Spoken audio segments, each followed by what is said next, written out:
अष्टलक्ष्मी मम ग्रहे धनं पुरय पुरय नमः।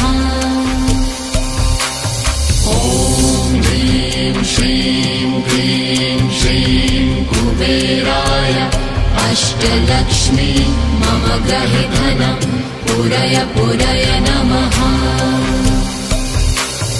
ॐ ह्रीं श्रीं क्लीं श्रीं कुबेराय अष्टलक्ष्मी मम ग्रहे धनं पुरय पुरय नमः।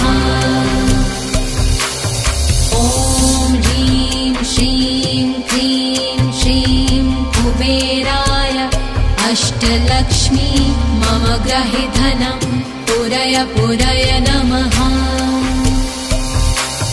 ॐ